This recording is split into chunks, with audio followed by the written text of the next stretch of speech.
O Senhor esteja convosco.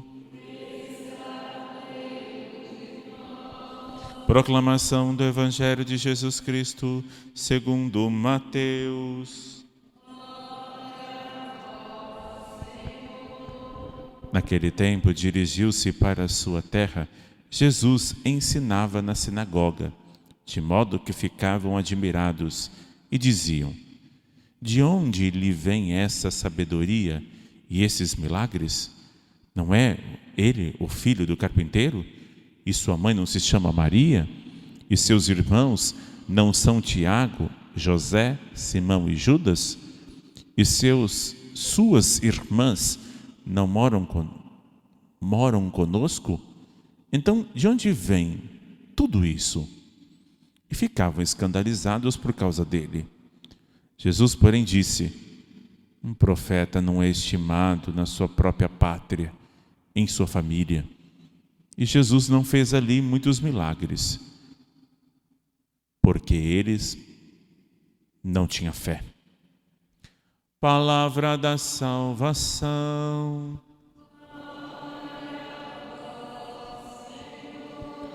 Ó coração de Jesus, sabemos que fosses misericordioso e que oferecesses por nós o vosso coração.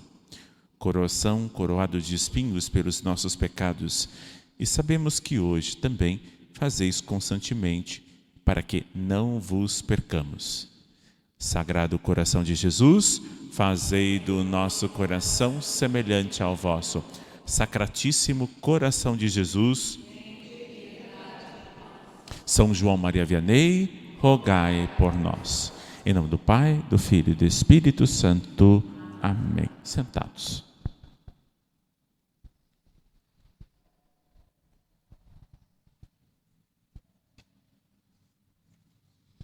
Amados irmãos, queridas irmãs, com grande alegria estamos aqui para celebrarmos São João Maria Vianney.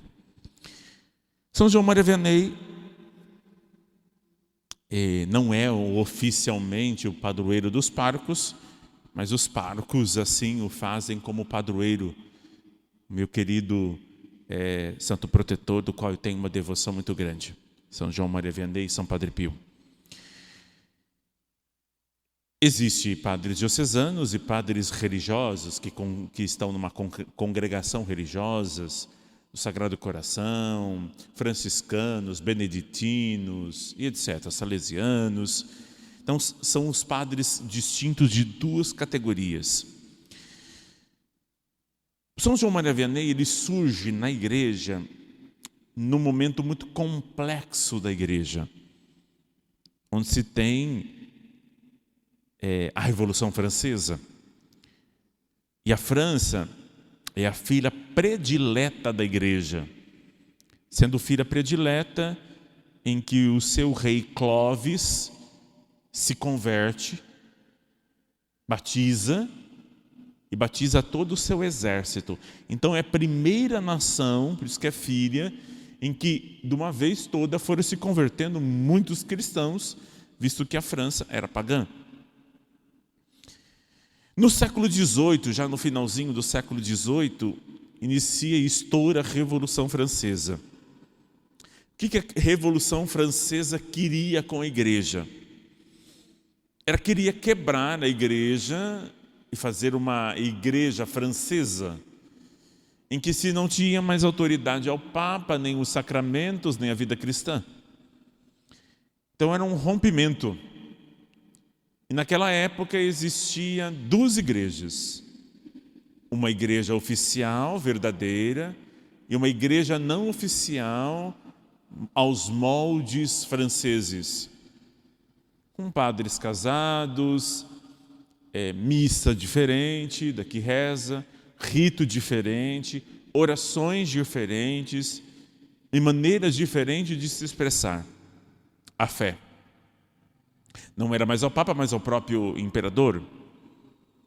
Com isso, existiam pessoas, padres opositores ao regime, que eles chamam de ancien regime, em que eram perseguidos, em muitos mortos, freiras e mortos, em praça pública, guilhotinados, porque não queria assumir essa nova igreja. E tinha os padres clandestinos, que não faziam, não assinavam um decreto contra o Papa e contra a igreja. Eles eram clandestinos. E com toda essa bagunça que existia alguns padres que ficavam em lugares bem distantes e bem no sítio. Alguns até forçados na cidade. São João Maria Vianney, ele nasce nesse contexto. Então, na sua cidade, que é perto de Lyon, ele não tem professores, não tem alguém que ensine, não tem mais. O regime ficou completamente bagunçado. E ele cresce nesse contexto. E ele vai até um padre que resiste a esse regime. É o padre Beli, um padre já idoso, mas muito fervoroso. E é um padre santo, bem santo. Ele olha, São João Maria Vianney olha este homem e desperta um desejo vocacional nele. Porque ele vê uma firmeza e uma fortaleza neste padre. E ele, como era a igreja perseguida, juntou-se ali na casa paroquial, bem escondidinho, e o padre vai incentivando e vai motivando a vida vocacional de São João Maria Vianney. São João Maria Vianney tem uma fama em que os historiadores, acho que anticatólicos, colocam São João Maria Vianney como um burrinho. Não sabe de nada, é ignorante. Mas esses pseudos intelectuais e também os livros dos santos hoje tiram a santidade, a vida sobrenatural e colocam algo humano, somente humano, uma visão humanística das coisas. Não. Ele tinha, ali na região dele falava-se um dialeto, e depois ele deveria, para entrar para o seminário, aprender o francês, e depois aprender o francês, o latim. São coisas rápidas em tempos curtos. Então, ele foi alfabetizado quando tinha mais ou menos 17 para 18 anos. E ele entra ao seminário numa vocação adulta, em que entrava-se no seminário com 8, 9, 10 anos. E ele entrou com 20 anos ao seminário. No seminário que eu digo, ali grudado com a paróquia, não tinha o seminário que temos hoje. O seminário vai vir depois, e estamos numa igreja perseguida. Portanto, ele vê a prática desse padre, e ele deseja ir e ser padre. Contudo, a vida dele, após ele se ordenar, ele se ordena numa capela. Tinha ele, o reitor de seminário e o bispo. E ao ordená-lo, disse assim: temos poucos padres. Ele tem uma dificuldade com o latim. Mas vamos ordenar e colocá-lo numa paróquia bem distante. Acredito que ele não vai fazer nenhum mal. Ele vai fazer um bem. Aí ele chega à paróquia. Uma paróquia em Ars, que já não tem missa. Não se reza missa há muito tempo. A paróquia que já não tem mais vida. Ele mesmo diz: chego aqui e se não tiver missa, eles começam a adorar as pedras. E ele pega um contexto de paróquia onde se tem muitos bailes, bares, prostituição, e ninguém respeita o domingo. Todo mundo trabalha no domingo na roça. Ele pega esse contexto.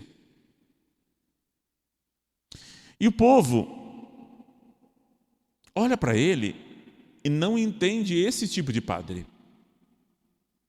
Então a primeira homilia que ele fez, ele subiu ao púlpito Ele chora. E ninguém entende porque ele chora. Ele chora porque a devassidão das almas estão entregues a Satanás. Eu estou chorando porque vocês estão perdidos. Satanás está tomando conta de vocês. Ele é um homem simples. Não é burro. Ele é simples. Tem uma inteligência moral brilhante. Conhece as almas de fundo espiritual e sobrenatural. Então é um homem culto, preparava suas homilias, os seus sermãos. Não era padre em que você saía da missa e saía agradável, bonitinho, porque você gostou. É para conversão as homilias dele. Por isso, ele vai chegando na paróquia e vai trabalhando espiritualmente para depois trabalhar materialmente. Ou se trabalha materialmente para depois espiritual. Não. Ele cuidava das almas. Priorizava as almas. Com isso, ele entende que o seu pastoreio é cuidar das almas. Ele vai chegando aos poucos. Visita um, fala com outro. E o que entende no seu apostolado é vivenciar a fé. Ele poderia chegar e ser um padre conveniente. Já que eles estão bebendo, eu vou beber junto. Já que eles estão comendo, vamos comer junto. Não. Penitência, oração, jejum. Penitência, jejum, oração. Ele abalou a França inteira. Entenda, confissão, comunhão eucarística, rosário. Só fazia isso. Ele não inventava essas invenções modernas, reuniões, encontros, não. Rosário, confissão e comunhão. A França chegou a ter mais ou menos 20.000 pessoas naquela cidadezinha, naquela paróquia. 21.000 pessoas em que ele atendia e rezava. O que Deus quer mostrar com tudo isso? E Deus quis mostrar, Ele levantou São João Maria Vianney para dizermos a nós hoje, no século 21, Deus está mostrando para os padres que o padre ideal é esse. O padre modelo é esse, não os padres revolucionários. Ele não é um fazedor de pastoral e invenções, não. A santidade que move o mundo e move a igreja. Hoje o padre, a gente vê que o padre, ele é tudo, menos padre. Ele quer ser tudo.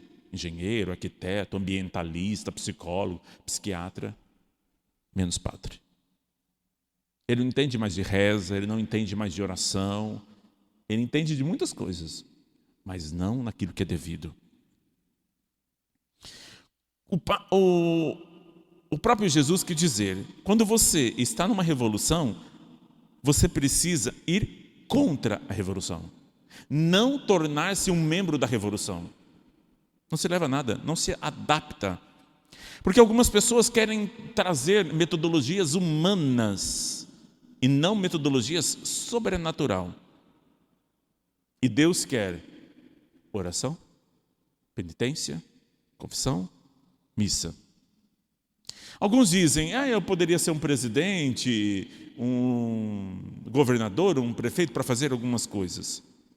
Pode ser que você faça, mas a solução vem da igreja, do sacerdócio, que se consome nesse altar.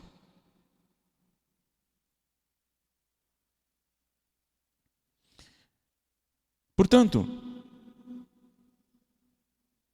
o sacerdócio é a solução sobrenatural. Não é um homem que transforma as coisas, é o sacerdote que transforma o mundo. Porque Ars viu um sacerdote em que atrás dele tem uma humildade. E é essa humildade que vai transformar. Transformou não só Ars, mas a França. Quando Jesus olha um sacerdote humilde que se consagra ao altar, produz uma revolução que ninguém se sabe. Essa revolução que aconteceu e suas consequências não derrubou aquele que é de Deus, um santo. A França laica, inimiga da igreja, tão adversa, que não faz acordo com a igreja, teve que fazer uma via férrea para ir a Ars, de tanta gente e tanto peregrino que ia a Ars. Teve que fazer, não tem jeito. Vai. A fé é sobrenatural. Com isso, uma sociedade secreta mandou um dos seus agentes lá em Ars verificar alguma coisa para tentar destruir São João Maria Vianney, porque 21.000 pessoas. Chegou esse homem, observou, viu, foi à fila da confissão, todo descrente. São João Maria Vianney sentou, ele não falou nada. São João Maria Vianney foi contando os pecados um a um, ó, pá, pá, pá, pá. Contou os pecados. Ele foi embora, voltou para a França. E ele disse assim, chegou lá para os seus comparsas: e aí, o que você viu? O que eu vi? Deus na terra por um homem. Se converteu, mudou de vida. Para terminar essa homilia, eu quero fazer um cronograma da vida de São João Maria Vianney. O que ele fazia? Ele entrava na igreja 1h da manhã, ficava até as 2 confessando. Às 6 da manhã, rezava a Santa Missa, meia hora de ação de graças. 8h, ele ia ao orfanato, tomava meio copo de leite, em pé, que as pessoas ficavam conversando com ele a todo momento, pedindo conselhos. 8h30, ele atendia os homens. Às 10h, ele rezava as horas do breviário, as horas menores. Às 11h, quando dava sim, talvez sim ou não, catecismo para as crianças. 12h, ele rezava o Ângelus. 12h30, mais ou menos, ele ia para sua casa e os peregrinos iam conversando com ele. Chegava em casa, ele mesmo fazia as batatas, ele comia uma batata em pé, fazia muita penitência, fazia muito jejum.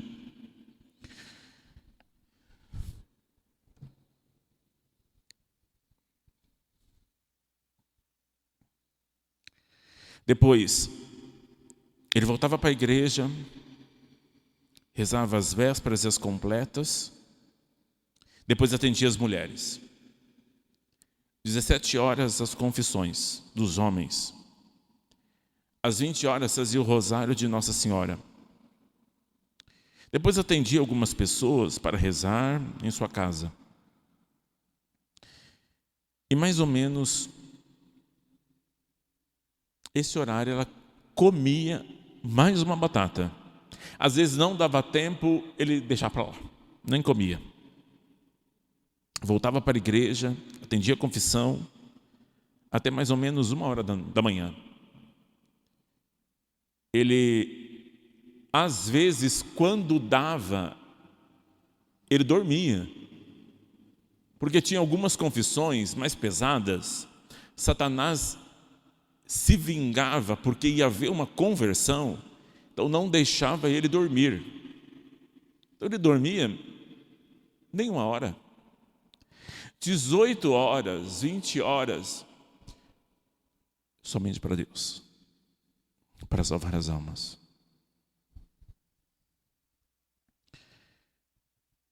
Olhando São João Maria Vianney, peçamos a Ele a conversão e a mudança de vida. Principalmente para mim, esse indigno servo,